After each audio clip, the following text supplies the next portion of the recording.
Love you dear. I hope स्वस्थ होंगे, मस्त होंगे। चलिए हम आईपीसी की सेक्शन 453 के बारे में हम चर्चा करते हैं। 453 होती क्या है, 453 के तहत क्या सजा है, कितने दिन की सजा है, उसके बारे में हम चर्चा करेंगे। 453 में कहा गया है प्रछत्र गृह अत्याचार या गृह भेदन। प्रछत्र गृह अत्याचार का अंग्रेजी में बोलते हैं लर्किंग हाउस ट्रेसपास और गृह भेदन को बोलते हैं हाउस ब्रेकिंग बोलते हैं। मेरे दोस्त, प्रछत्र गृह अत्याचार किसको बोलते हैं? प्रछत्र गृह अत्याचार बोलते हैं यानी गुप्त तरीके से किसी बिल्डिंग मतलब निर्माण में, या टेंट मतलब तंबू मतलब किसी यानी किसी मान के चलिए अरेंजमेंट है, किसी चीज़ की शादी भवन या किसी चीज़ की है, उसमें यानी पंडाल लगाया हुआ है, उसमें आपने ढुक गए, उसमें ढुककर आपने यानी गृह अत्याचार कर रहे हैं, यानी किसी चीज़ को चुरा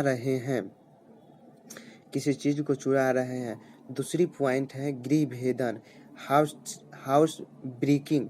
तो हाउस ब्रेकिंग के अंतर्गत मेरे दोस्त यानी आपने सेंध मारने की कोशिश कर कोशिश करने मतलब गृह भेदन की तरह 6 तरीके से आपने गृह भेदन कर सकते हैं। 6 तरीके का कहने का मतलब आपने किसी बिल्डिंग की सहारे आपने दूसरे बिल्डिंग से यानी किसी सहारे आपने उस बिल्डिंग में प्रवेश किए। दूसरा पॉइंट है कि आपने यानी किसी घर पे यानी किसी ताला लगा हुआ है, उसको आपने ढुक कर किए।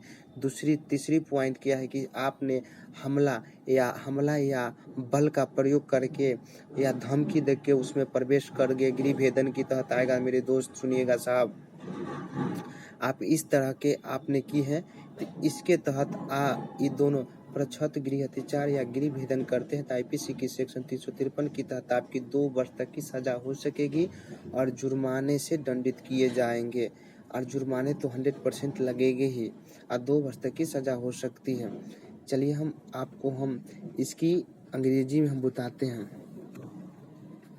453 में कहा गया है मेरे dear, punishment for lurking house trespass और हाउस ब्रेकिंग के बारे में। हाउस ब्रेकिंग मतलब होता है गृह भेदन, लर्किंग हाउस ट्रेसपास मतलब होता है प्रछत्र गृह अत्याचार और पनिशमेंट से दंडित के लिए 453 के तहत कहा गया हु इवर मतलब जो कोई भी व्यक्ति अगर हो जो यानी गृह अत्याचार करेगा, जो कोई व्यक्ति हो जो गृह अत्याचार करेगा, किसी की घर में गुप्त रूप से ढुक गए, उसमें किसी चीज को चुरा कर रहे हैं या हाउस ब्रेकिंग या गृह भेदन कर रहे हैं, सेंधमार की कोशिश कर रहे हैं, या किसी बिल्डिंग है उसमें यानी किसी सामान रखा हुआ है उसमें आपने होल करके किसी हाथ ढुका के आपने उस सामान को निकाल दे तो वो भी गृह भेदन के तहत कहेगा।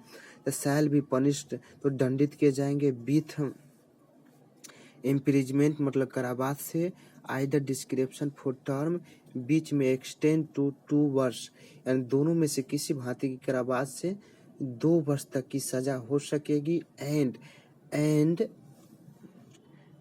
And shall also be liable to fine.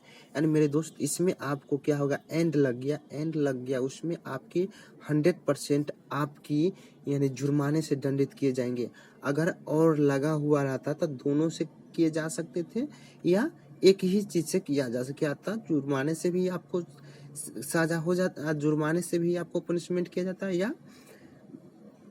या सजा देकर यानी किसे कारावास से सजा। लेकिन इसमें क्या एंड लगा हुआ है, इसमें आपको कारावास तो करना ही, जेल तो खटना ही पड़ेगा, बट इसमें जुर्माने के साथ आपको दंडित किया जाएगा। आप देखिए आरोप इस पर लगेगा, कोर्ट की द्वारा आरोप लगेगा, मजिस्ट्रेट कोर्ट लगाए या सेशन जज लगाए। यही है। जय हिंद, जय भारत।